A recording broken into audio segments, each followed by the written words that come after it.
Olá a todos, estamos iniciando mais uma análise semanal. Para dar início à nossa análise, vamos dar uma olhada no Ibovespa. Bom, esse é o gráfico do Ibovespa durante a semana.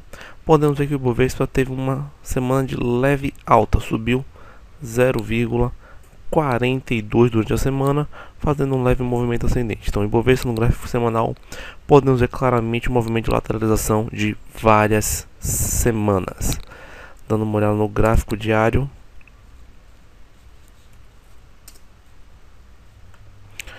podemos ver que o Bovespa fez uma semana congestionada. Então tivemos uma leve alta durante a semana. O Ibovespa teve um bom desempenho durante o início da semana, mas acabou congestionando e ficando lateral durante a semana. Segunda semana lateralizada do Ibovespa, o Ibovespa segue indefinido no curto prazo. Podemos ver que o Ibovespa segue trabalhando dentro de um canal de alta e está no meio do canal. Trabalhando no meio do canal é um momento meio de decisão mesmo, porque ele pode tanto ir buscar o topo do canal como pode buscar o seu fundo. E o Ibovespa mais próximo de buscar o seu fundo do canal. Então podemos ver que o Ibovespa segue lateralizado no curto prazo. Precisa romper essa resistência aqui. Precisa romper os 68.750 pontos. Aí sim pode continuar seu movimento ascendente. Então, enquanto o Ibovespa não romper essa resistência, o Ibovespa segue congestionado no curto prazo, mas ainda assim trabalhando no canalzinho de alta. Dando uma olhada no desempenho do Dow Jones durante a semana, podemos ver que o Dow Jones na semana teve uma alta de 1,39%, desempenho bem superior ao do Ibovespa, e durante a semana podemos ver que o Dow Jones segue esticado no curto prazo. Então podemos ver o Dow Jones fazendo um bom movimento ascendente. Desde a semana passada, o Dow Jones fez um rally de alta, segue faz esse movimento e está chegando perto de sua resistência na casa dos 10.700 pontos. Então, o Dow Jones tem essa resistência aqui do mês de agosto e pode sentir essa resistência durante a semana. O Dow Jones segue esticado no curto prazo, podemos ver claramente que o Dow Jones segue fazendo um movimento lateral. O Dow Jones ainda não trabalha dentro de um canal de alta como o Ibovespa. O Dow Jones sai congestionado. É possível o Dow Jones começar a trabalhar no canal de alta, mas ainda assim precisa romper os 10.700 para confirmar esse movimento. Então eu diria que o Dow Jones sai esticado no curto prazo e tem espaço para correções. Dow Jones voltar aí por 10.500 pontos, 10.400 pontos, não será nenhum susto para o investidor. Podemos plotar aqui um Fibonacci nessa sua pernada de alta. E assim nós podemos ver os objetivos dessa correção. Então teremos aqui como primeiro objetivo 10.378 pontos. Então Dow Jones corrigindo e voltando para essa região de preços não será nenhum susto para o investidor, pois o mercado fez um bom movimento ascendente e ainda não fez nenhum sinal de correção. Então Dow Jones só teve dias de correção, mas acabou recuperando essas perdas e ainda não fez nenhuma correção significativa para voltar ao seu movimento ascendente. Então, continuo acreditando que o Dow Jones está sobrecomprado no curto prazo e uma correção pode ser aguardada para o mercado durante a semana. Então, acredito que será uma semana difícil para o mercado, pois o Dow Jones pode sentir essa resistência aqui no 10.700 pontos e pode iniciar um processo corretivo, pois ainda não corrigiu. O Dow Jones segue brigando com sua média dos 200 períodos, essa média vermelha aqui. Podemos ver que o Dow Jones segue brigando nessa região de preços e provavelmente também deve mostrar dificuldades para romper essa região de preços. Outra coisa interessante é analisar o seu índice de força. Seu índice de força segue também em região sobrecomprada. Normalmente, quando o índice de força do Dow Jones chega na região dos 70 pontos, é uma região de topo e o Dow Jones está chegando na região dos 70 pontos do índice de força. Dando uma olhada no IBX,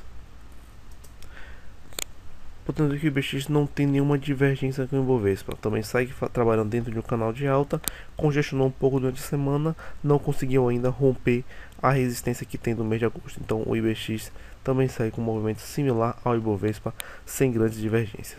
Dando uma olhada no gráfico do dólar, podemos ver que o dólar segue brigando em região de suporte. Então o dólar tem suporte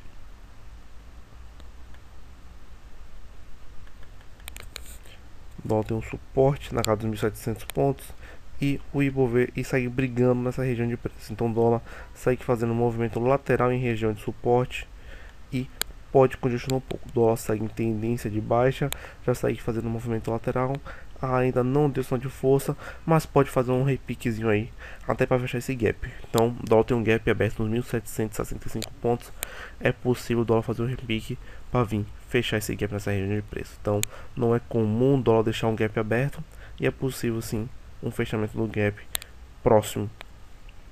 Dando uma olhada no Ibovespa dolarizado, interessante ver é que o Ibovespa dolarizado já rompeu a máxima de agosto. Então o Ibovespa dolarizado tem uma divergência assim com o Ibovespa real. Podemos ver que o topo de agosto já ficou para trás. Então o Ibovespa dolarizado já rompeu o topo de agosto, enquanto o Ibovespa comum, Ibovespa real, ainda não rompeu esse topo do mês de agosto. Dando uma analisada agora no VIX, o índice do medo, o índice que mede a volatilidade dos mercados. Podemos ver que o VIX continua lateralizado no curto prazo. Fechou a semana na região dos 22 pontos, continua respeitando o seu suporte dos 20 pontos. Bom, quero ainda que o VIX volte a trabalhar abaixo dos 20 pontos. VIX segue congestionado no curto prazo, então tivemos uma semana lateral no mercado e lateral também no VIX. VIX não teve um bom desempenho, não se desenvolveu bem, fechou a semana lateralmente, praticamente bem perto do seu ponto de início. Então, VIX segue aí fazendo um movimento lateral, semana sem grandes variações para o VIX. Vamos torcer para que o VIX perca os 20 pontos durante a semana. Aí sim podemos acreditar numa diminuição na volatilidade do mercado. Bom, dando agora uma olhada nos contratos em aberto por parte dos estrangeiros, nós podemos ver que tivemos um bom movimento durante a semana. Apesar da semana ser lateral com uma leve alta, nos contratos em aberto os contratos foram diferentes. Os estrangeiros aumentaram bastante a posição e passaram a semana comprando contratos. Então, o viés para o mercado diria que é altista, pois nós estamos vendo os estrangeiros comprando contratos futuros, comprando bolsa. Então, diria que o viés é ascendente para o mercado, pois apesar da lateralização que o mercado veio fazendo durante a semana, os contratos em aberto seguiram fazendo um movimento ascendente. Então, nós vemos que o Ibovespa não conseguiu romper o seu topo de agosto, mas os contratos em aberto por parte dos estrangeiros romperam-se a máxima de agosto, mostrando aí um viés altista para o mercado. Então, contratos em aberto seguem ascendentes, os estrangeiros seguem bem comprados nos contratos futuros, então eu diria que o viés no mercado é ascendente. Podemos ver que ele fez um topinho já, mas ainda assim é altista o viés, pois conseguiu romper a máxima do mês de agosto e eles seguiram comprando contratos mesmo com o mercado lateral. Dando uma olhada no fluxo do investimento estrangeiro, podemos ver que o fluxo ficou positivo novamente agora no mês de setembro. Então, no final do mês de agosto, o fluxo do investimento estrangeiro ficou negativo, fechamos o mês de agosto com saldo negativo e agora no mês de setembro já estamos positivos, já voltamos a trabalhar no patamar verde. Então, semana também mostrou uma boa entrada do fluxo estrangeiro na bolsa. Diria que isso confirma o viés ascendente para o mercado. Já dando uma olhada no saldo de pessoa física, o saldo de pessoa física segue negativo, pessoa física segue vendida no nosso mercado. Então, desde o final de agosto, o saldo de pessoa física era positivo, iniciamos setembro já com saldo negativo e continuamos no patamar negativo, o saldo de pessoa física. Bom, dando agora uma olhada no desempenho setorial americano, vamos dar uma olhada no desempenho das ETFs, assim a gente pode ter uma visão mais ou menos de qual setor foi bom durante a semana nos Estados Unidos. Então podemos ver aqui que durante a semana passada, o setor que teve o melhor desempenho nos Estados Unidos foi o setor de tecnologia. Então a ETF de tecnologia subiu cerca de 3,7% durante a semana, tendo bom desempenho, e isso pode refletir um pouco no nosso mercado. Tivemos até um bom desempenho nas empresas de tecnologia durante a semana, e isso pode refletir também durante esta semana. Então vale a pena ficar atento ao setor de tecnologia durante a semana. Ideasnet, Bematec, ativos do setor que podem ter um bom desempenho, vale a pena monitorar durante a semana.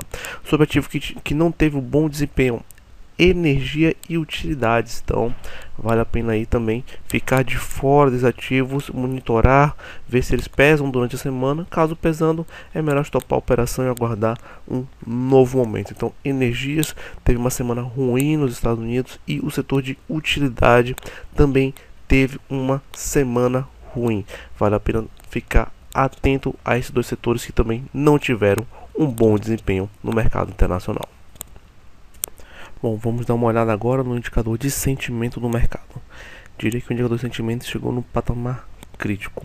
Podemos ver aqui que durante a semana nós temos 50% dos investidores acreditando no movimento ascendente. Então, nós vimos aí anteriormente no gráfico que o mercado segue sobrecomprado no curto prazo. O Dow Jones segue bem sobrecomprado, segue esticado e uma correção é aguardada. E com o indicador de sentimento chegando no ponto crítico, eu fico acreditando que nós podemos estar perto de um possível topo. O indicador de sentimentos, quando ele está muito baixo, cerca de 20%, por exemplo, é quando o investidor não acredita mais em altas no mercado, é que está formando um possível fundo. É quando a bolsa está caindo e o investidor fica descrente achando que a bolsa irá continuar caindo.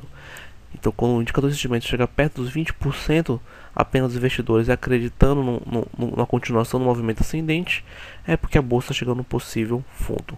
E quando a bolsa chega numa região dos 45, 50%, onde a grande maioria já começa a achar que a bolsa vai continuar subindo, apesar de estar bastante esticado no curto prazo, é porque também estamos chegando perto de um topo.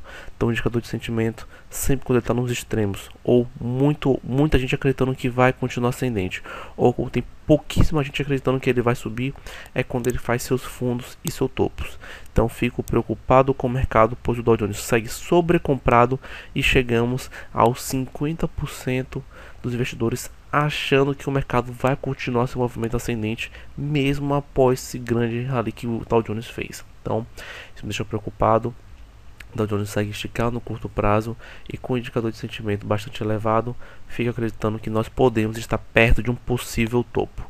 Então continua aí inteirando de o pequeno investidor fica apenas 50% comprado. Então acho que o mercado terá uma correção.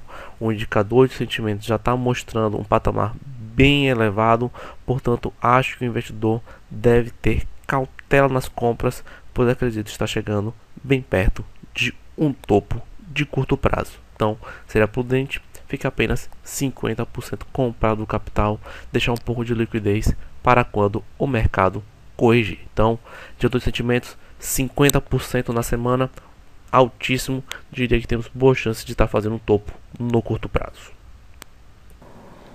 Bom pessoal, estamos terminando mais uma análise semanal. Queria agradecer a participação de todos e desejar a todos vocês uma boa semana e uma ótima semana com bons lucros e bons trades. Um abraço e até a próxima.